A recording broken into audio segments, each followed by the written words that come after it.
Hello students, कैसे हो आप।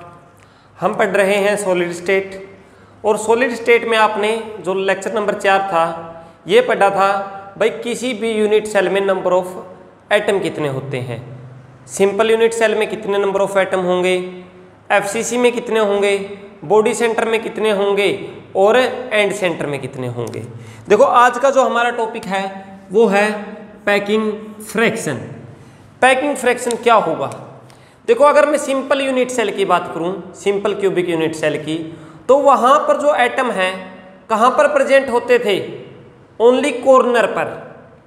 सिंपल यूनिट सेल में जो एटम प्रेजेंट होते हैं वो कॉर्नर पर प्रेजेंट होते हैं। तो अगर मैं बात करूं पैकिंग फ्रैक्शन की टर्म में, तो कॉर्नर पर जो एटम थे वो टोटल क्यूब का कितना परसेंटेज वॉल्यूम ऑक्यूपाइड कर रहे हैं, उसको आपने क्या बोलना है, पैकिंग फ्रैक्शन।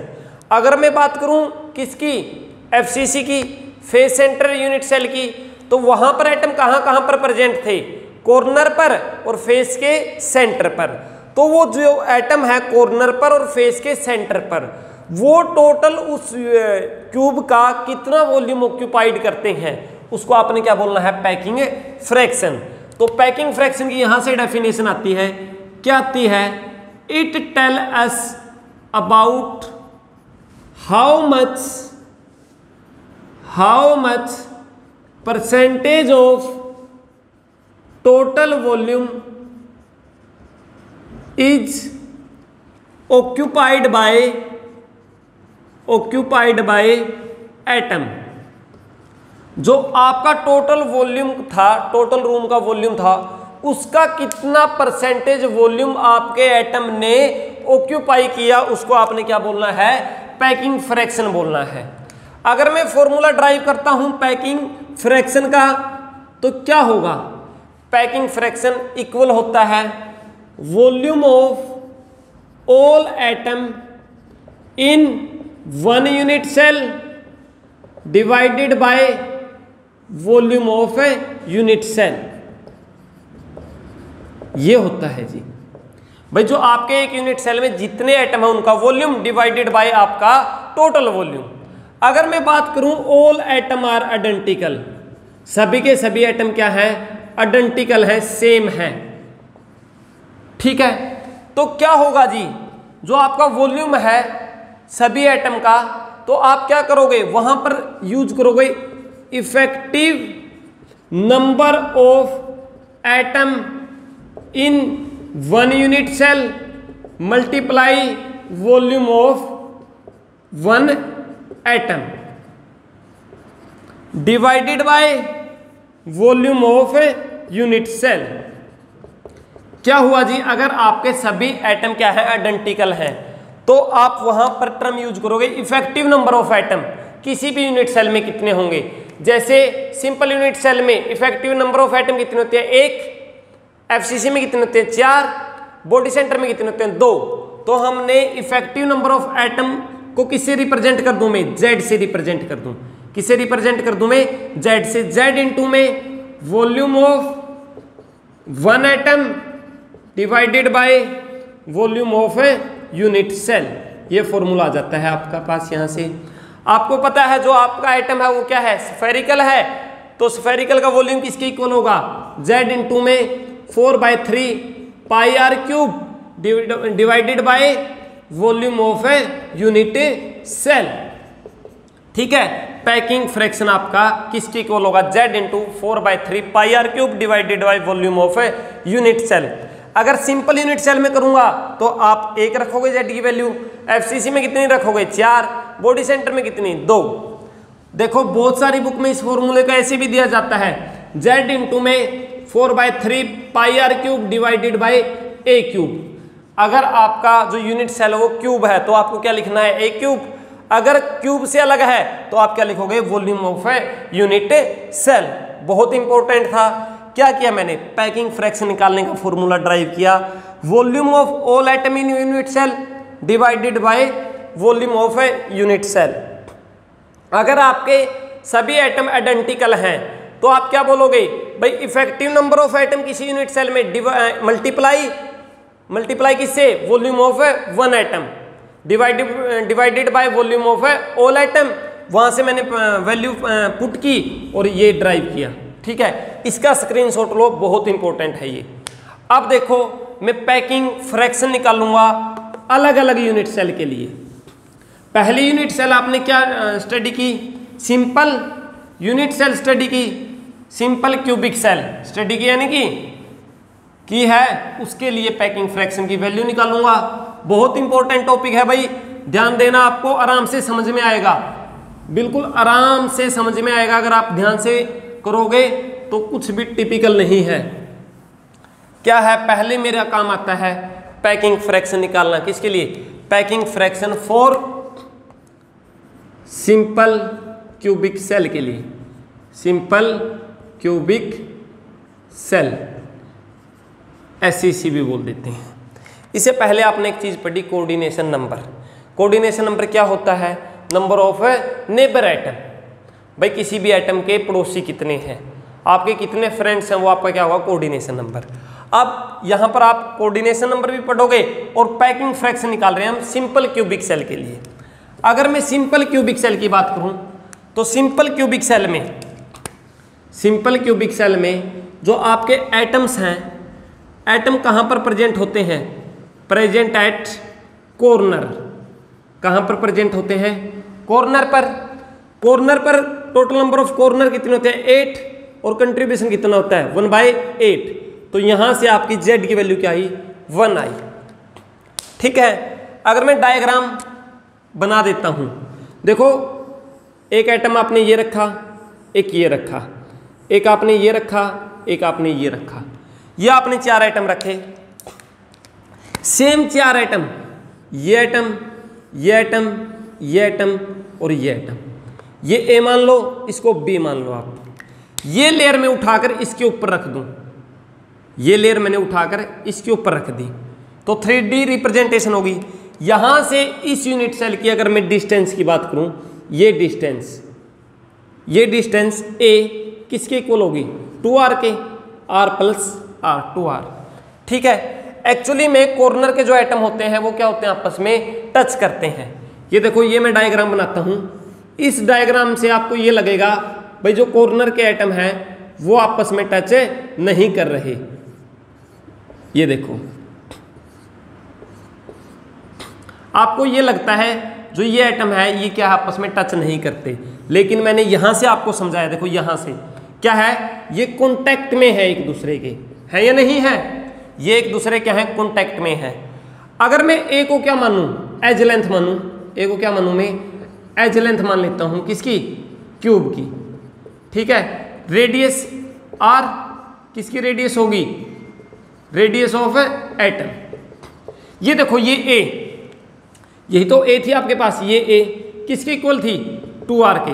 अरे यहां से मैंने करवाया है, आप एज लेंथ को ये मान लो। अगर ये भी नहीं समझ में आता, ये मान लो, आपने एज लेंथ क्या माना? ये मानी एज लेंथ। एक आइटम इसके सेंटर में होगा, दूसरा आइटम इसके सेंटर में, है या नहीं है? एक इसके इक्वल आई 2R के आई है। एक सेंटर से दूसरे सेंटर के, एक आइटम के सेंटर से दूसरे आइटम के सेंटर के बीच की जो डिस्टेंस होगी वो कितनी होगी?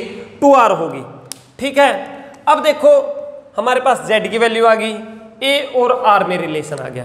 तो आपके पास पैकिंग फ्रैक्शन निकालने का फॉर्मूला था, क्या था? Z इंटू में 4/3 पाई R cube divided bye A cube था या नहीं था? ये सिंपल क्यूब है तो यहां पर आप क्या लिखोगे? A cube. तो यहां से Z की वैल्यू कितनी आई आपकी? 1 आई। 1 multiply 4/3 pi R cube I. A की वैल्यू यहां से आपने क्या निकाली? 2R निकाली। 2R का क्या करोगे आप? यहां से क्यूब करोगे तो पैकिंग फ्रैक्शन आपका किसके इक्वल आएगा? π/6 के इक्वल आएगा। आप कैलकुलेट कर लेना, वो आएगा 0.524। अगर मैं परसेंटेज की बात करूं तो 52.4% आएगा। आपका जो वॉल्यूम ऑक्यूपाइड करते हैं कॉर्नर के आइटम, वो टोटल वॉल्यूम का 52.4% ही जो वॉल्यूम है वो क्या कर पाते हैं? कवर्ड। तो जो रिमेनिंग है आपका 47.6% वो क्या रहता है? वैकेंट रहता है। ये डेरिवेशन था, बिल्कुल आसान सा था, कुछ ऐसी चीज नहीं है जो आपको ना समझ में आई हो। अगर मैं बात करूं यहां से किसकी बात करता हूं मैं, कोऑर्डिनेशन नंबर की। किसकी? कोऑर्डिनेशन नंबर की। ये देखो कोऑर्डिनेशन नंबर, अगर सिंपल यूनिट सेल की बात करते हैं हम, coordination number simple unit cell में 6 होता है। कितना होता है? 6। बताऊंगा मैं। देखो आपके पास सपोज करो ये एटम था, ये एटम है आपके पास, ये इस कॉर्नर वाले एटम को क्या करेगा? टच करेगा। यहां पर इसने इसको टच किया। एक इसके अपोजिट डायरेक्शन में यहां पे भी तो ये किसी एक एटम को क्या करेगा? टच करेगा। ये इस कॉर्नर को क्या कर रहा है? टच कर रहा है। तो इसके अपोजिट डायरेक्शन में यहां भी ये किसी एक एटम को क्या करेगा? टच करेगा। यहां पर ये किसी एटम को क्या कर रहा है? टच कर रहा है। तो इसके ऊपर भी ये किसी एटम को क्या करेगा? टच करेगा। तो ये देखो कितनों को टच कर रहा है? 1 2 3 4 5 और 6 इस टाइप से है। ठीक है। सिंपल क्यूबिक सेल में कोऑर्डिनेशन नंबर कितना होता है आपका? 6 होता है। ठीक है। ये आप स्क्रीनशॉट लो, उसके बाद नेक्स्ट डेरिवेशन निकालते हैं। किसके लिए पैकिंग फ्रैक्शन निकालें? अब एफसीसी के लिए, फेज सेंटर क्यूबिक सेल के लिए आप क्या निकालते हो? पैकिंग फ्रैक्शन निकालते हो। तो चलते हैं अब हम किसके केस में? फेज सेंटर के केस में। किसके केस में? फेज सेंटर के केस में।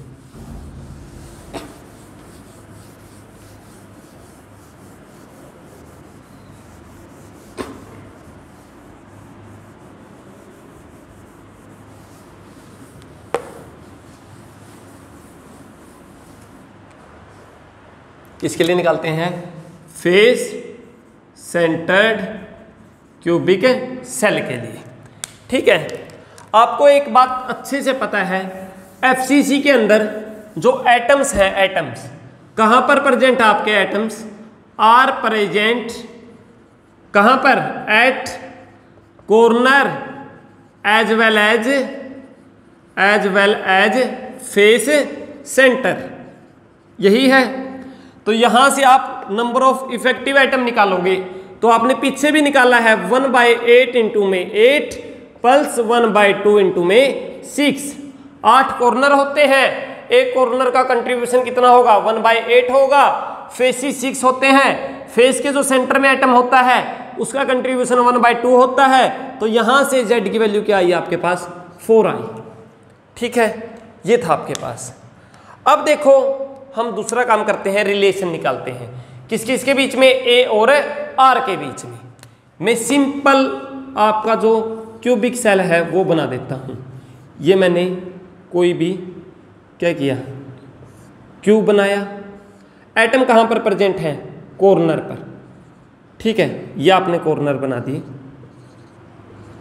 8 कॉर्नर पर प्रेजेंट है और 6 एटम कहां पर प्रेजेंट है? एक इस फेस में, इसके फेस में ये, इसके फेस के सेंटर पे ये, इसके फेस के सेंटर पर ये आगे वाला है देखो आपकी साइड फेस यहां पर, ये पीछे वाला फेस है इसका कहां पर है? यहां पर। ठीक है। अगर मैं एटम की बात करूं तो यहां पर कैसे कांटेक्ट में होंगे आप ध्यान देना। 4 बॉल आप ऐसे बना लो, 1 2 3 4, और एक बॉल आप बीच में रख दो जो चारों को टच कर रही है।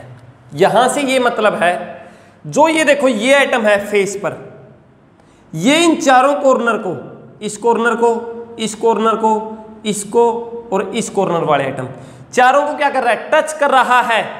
ये फेस वाला एटम इन चारों को क्या कर रहा है? टच कर रहा है। लेकिन कॉर्नर वाले एटम क्या है? कॉन्टैक्ट में नहीं है। Do not contact. ठीक है। यहां पर देखो आप ये ट्रायंगल बना लो, ये ट्रायंगल। ठीक है। इसको ए मान लो, इसको बी मान लो, इसको सी मान लो। ठीक है। यहां से आपको पता है ए क्या है? एज लेंथ है किसकी? क्यूब की। Edge length of cube. R क्या है आपके पास? Radius of atom. यही है, यही है भाई आपके पास। देखो आपके पास ये था, ये मैंने बनाया इस टाइप से आपने। अब देखो ये क्या है आपका? फेस डायगोनल है। है या नहीं है? ये आपका फेस डायगोनल है। अरे ये क्या आपका फेस पे एक लाइन लगाओगे फेस डायगोनल होगा, तो ये आपका फेस डायगोनल है। ये क्या है आपके पास, यही तो मैंने बनाया है। इसको मैंने ए मानना है, इसको बी मानना है, इसको सी मानना है। देखो ठीक है, ये मान लो, आप कुछ भी मान सकते हो, आपकी मर्जी है। यहां से देखो, जो अगर मैं बात करूं एज लेंथ की, किसकी एज लेंथ, ये एज लेंथ आपके पास ए होगी, ये भी क्या होगी ए होगी। अगर मैं बात करूं ए और बी, ए बी किसके इक्वल होगी आपके पास, ए बी किसके इक्वल होगी 4r के इक्वल होगी या नहीं होगी। ये देखो ये एटम और ये atom, r plus 2r plus r, ए आपके पास, इसको आप ए मान लो, इसको आप क्या मानो बी मानो, और इसको क्या मानो आप सी मानो। ठीक है, किसके इक्वल है ए बी 4r के। ये देखो ये जो एटम था ये इसको भी टच कर रहा है, इसको भी टच कर रहा है, तो आपकी ए बी किसकी इक्वल होगी 4r के। और आपने मैथ्स में पढ़ा है कौन सा पाइथागोरस थ्योरम, यहां से ए बी की वैल्यू निकालते हैं हम। ए बी स्क्वायर किसके इक्वल होगा ए सी के स्क्वायर के प्लस सी बी के स्क्वायर के, होगा नहीं होगा। ए बी किसके इक्वल होगा आपका रूट, ए सी की वैल्यू क्या है ए, और सी बी की वैल्यू भी क्या है ए स्क्वायर प्लस ए स्क्वायर। यहां से ए बी की वैल्यू क्या आएगी आपके पास, ए बी की वैल्यू आएगी रूट 2 इंटू ए, आई या नहीं आई। सिंपल सी बात है, आपने बॉडी डायगोनल इसकी वैल्यू क्या आ गई आपके पास रूट 2 ए आई है। यहां से कुछ नहीं किया, पाइथागोरस थ्योरम लगाई, ए बी का स्क्वायर किसके इक्वल होगा ए सी स्क्वायर प्लस में बी सी स्क्वायर, यही मैंने रखा। यहां से मैंने क्या निकाला ए बी की वैल्यू निकाली। और इससे पहले ए बी की वैल्यू आपने क्या फाइंड आउट करी 4r फाइंड आउट करी। तो यहां से आपके पास रिलेशन आ जाता है ए और आर के बीच में। पीछे भी आपने किसके बीच में रिलेशन निकाला एज लेंथ और रेडियस के बीच में। तो आपकी जो 4r है वो किसके इक्वल आई 4r equal to root 2 a के।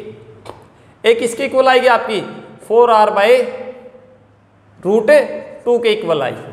यहां से आप पैकिंग फ्रैक्शन का क्या रखो फॉर्मूला रखो, किसके इक्वल है पैकिंग फ्रैक्शन z इंटू में 4/3 pi r cube divided by A cube. यहां पर आपकी z की वैल्यू कितनी निकाली आपने 4 निकाली, 4/3 पाई आर क्यूब आपके पास यही होगा, डिवाइडेड बाय ए की वैल्यू आपने क्या निकाली 4r रूट 2 का क्यूब आपने ये निकाली। जब आप इसको कैलकुलेट करोगे तो आपके पास 0.74 आएगा। पैकिंग परसेंटेज कितनी आएगी आपके पास 74 आएगी, और जो वैकेंट स्पेस रहता है वो कितना रहेगा 26% रहेगा। देखो फेस सेंटर क्यूबिक सेल में जो वॉल्यूम ऑक्यूपाइड करते हैं एटम वो ज्यादा करते हैं सिंपल से। क्यों? क्योंकि यहां पर जो एटम प्रेजेंट है वो कॉर्नर पर भी प्रेजेंट है और कहां पर प्रेजेंट है आपके फेस के सेंटर पे भी। समझ में आया? रिपीट करता हूं, ध्यान देना। पहले आपने क्या निकालना, पहले आपने z की वैल्यू कैलकुलेट करी फेस सेंटर क्यूबिक सेल के लिए, कोई काम नहीं था। फेस सेंटर क्यूबिक सेल में जो z की वैल्यू 4 आई। क्यों? क्योंकि एटम कॉर्नर पर भी प्रेजेंट है और फेस के सेंटर पे भी। जो कॉर्नर वाले का कंट्रीब्यूशन रहता है वो 1/8 रहता है, फेस के सेंटर वाले का रहता है 1/2। मैंने सेकंड स्टेप में क्या किया, क्यूब बनाया, एटम रख दिए कॉर्नर पर और फेस के सेंटर पर।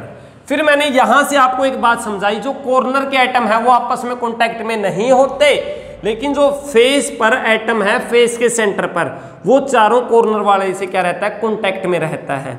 तो यहां से मैं ये ए बी फेस डायगोनल है, 3 एटम है, तीनों क्या है कॉन्टैक्ट में है। तो ए बी की जो वैल्यू आई वो क्या आई 4r आई, 2r plus r plus r। यहां से फिर हम दूसरा रिलेशन निकालते हैं पाइथागोरस लॉ लगाकर। वहां से आपकी ए बी की वैल्यू क्या आई रूट 2a। यहां से आपने a और r में रिलेशन निकाला, किसकी वैल्यू फाइंड आउट करी a की। क्यों a की वैल्यू क्यों फाइंड आउट करते हैं? क्योंकि हमें किसका वॉल्यूम निकालना है क्यूब का। तो आपने फॉर्मूले में रखा, यहां से आपकी ये वैल्यूज आ जाती हैं।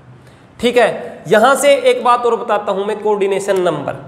अगर मैं बात करूं कोऑर्डिनेशन नंबर एफसीसी में 12 आप याद रख लेना, याद रखना, मैं इसको आगे समझाऊंगा। ठीक है, ये आपका था। जो थर्ड है किसके लिए निकालेंगे हम? Third body centre cubic cell के लिए। किसके लिए? बॉडी सेंटर क्यूबिक सेल के लिए। बहुत आसान है भाई, कुछ भी टिपिकल नहीं है। ये चीजें आप मैथ्स में भी पढ़ के आते हो, बिल्कुल 9th पता नहीं 6th क्लास वाली थ्योरम लगाई है मैंने। पहले ही थ्योरम आती है पाइथागोरस थ्योरम। हाइपोटेनियस स्क्वायर किसके इक्वल होता है? बेस प्लस है किसके? बताओ। बेस प्लस है हाइट के, पता होगा ये तो। अब हमारा अगला काम है बॉडी सेंटर क्यूबिक सेल के लिए, बीसीसी के लिए। पहला वही काम आपका, क्या करना है आपको? एटम पता होनी चाहिए। एटम कहां पर प्रेजेंट है? एटम प्रेजेंट एट कहां पर? आपके कॉर्नर पर। और कहां पर? Corner as well as body centre. ठीक है, अब देखो आप Z की वैल्यू क्या होगी? Total number of corner atom 8, contribution 1/8 plus body का सेंटर 1, कोई कंट्रीब्यूशन नहीं होता तो Z की वैल्यू क्या आई? 2। यहां से एक काम आपका खत्म है। देखो दूसरी बात ध्यान देने वाली बात है, ये हम क्यूब बना लेते हैं। ये एक आपने कोई भी क्यूब बनाया, एटम रखेंगे कहां कहां पर होगा आपका एटम? एक तो होगा आपके कॉर्नर के पास। कहां पर होगा? आपके कॉर्नर पर। और एटम कहां पे होंगे आपका? बॉडी के सेंटर पे। ये बॉडी का आपका क्या है? सेंटर है आपका। ठीक है, ये आपके बॉडी का क्या है? सेंटर है। तो यहां से देखो आप, ये आपको क्या लग रहे हैं? कॉन्टेक्ट में है। आपको यहां से कुछ नहीं पता लगता। आप 4 टेनिस बॉल बनाओ इस प्रकार की। एक एटम आप ऐसे रख दो। ठीक है, ये एटम आप ऐसे रख दो। ये देखो, जो कॉर्नर वाले एटम हैं ये कांटेक्ट में नहीं है, डू नॉट इन कांटेक्ट। ठीक है, 4 बॉल और आपने बनाई और क्या की? इसके ऊपर रख दी। मींस जो बॉडी के सेंटर पर एटम है, बॉडी के जो सेंटर पर एटम है, वो 8 कॉर्नर के एटम को क्या करता है? टच करता है। लेकिन कॉर्नर के एटम आपस में टच नहीं करते। बॉडी के जो सेंटर में एटम होगा ना, यहां पर ये लेयर आप उठाओ, यहीं पे रख दो।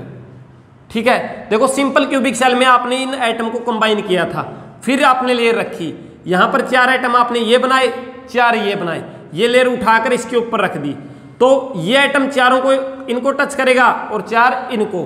तो सिंपल सी बात है, जो बॉडी के सेंटर पर एटम है उसका कोऑर्डिनेशन नंबर क्या होगा? 8 होगा। 8 को टच कर रहा है। अगर मैं बात करूं कॉर्नर की, तो कॉर्नर वाले का भी है 8 होगा। कैसे होगा? देखो, इसके रिफरेंस में ये, इसके रिफरेंस में ये, एक यहां पर रूम होगा, एक यहां पर, एक यहां पर, और 4 रूम कहां होंगे? ऊपर। इसके रिफरेंस में एक रूम है, एक क्यूब यहां पर आएगा, एक क्यूब यहां पर, एक क्यूब यहां पर, और 4 कहां होंगे? ऊपर। तो कोऑर्डिनेशन नंबर कितना होता है? 8। ये देखो, ये आपके क्या है? ये क्या है? कांटेक्ट में है, बॉडी के सेंटर वाला। अगर मैं बात करूं इसको ऐसे, ए बी मान लो, ए बी किसकी इक्वल होगी? 4r के, r plus 2r plus r। A B किसकी इक्वल होगी? 4r की। बहुत आसान है, इसको ऐसे ना बनाओ आप, ये बना लो आप। ये क्यों बनाते हैं हम?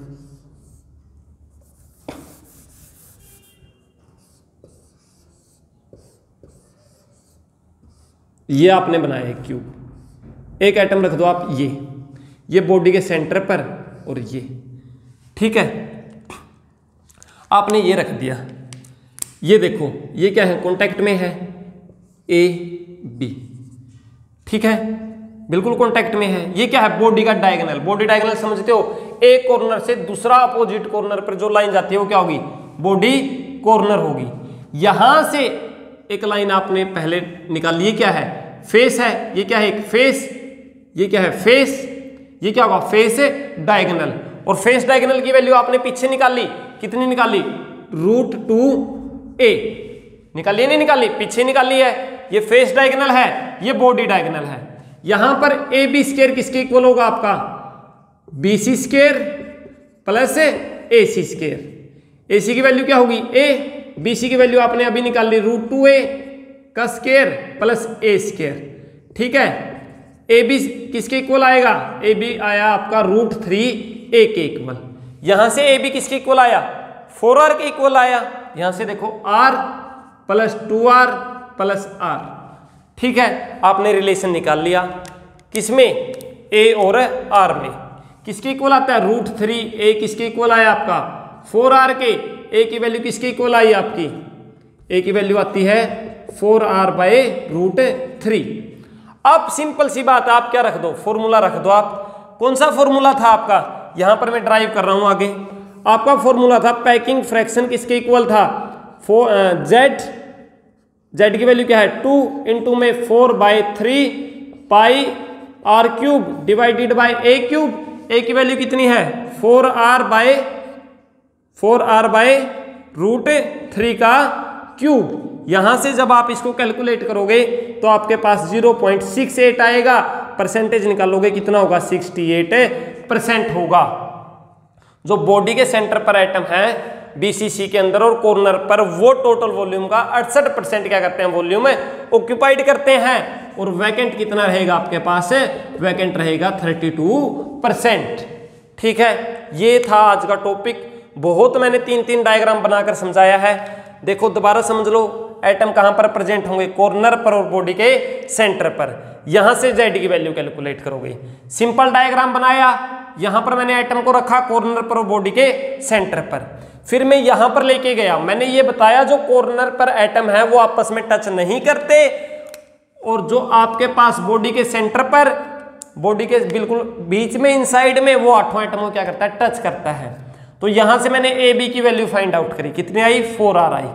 तो मैंने क्या रखा, यहां से मैं AB की दोबारा वैल्यू निकालता हूं पाइथागोरस थ्योरम से, तो कितनी आती है √3a। उन वैल्यू को कोरिलेट करता हूं, फॉर्मूले में रखता हूं, और किसकी वैल्यू आती है मेरे पास है आपकी जो पैकिंग फ्रैक्शन है बॉडी के सेंटर पर, उसकी। ठीक है, ये था आपका छोटा सा काम। उसके बाद देखो आज हमने 3 चीजें निकाली। अब इसका स्क्रीनशॉट लो और आगे चलते हैं। बहुत इंपॉर्टेंट है भाई, ये न्यूमेरिकल पूछता है, छोटे छोटे न्यूमेरिकल बनते हैं और कंपटीशन में भी न्यूमेरिकल आते हैं इसके।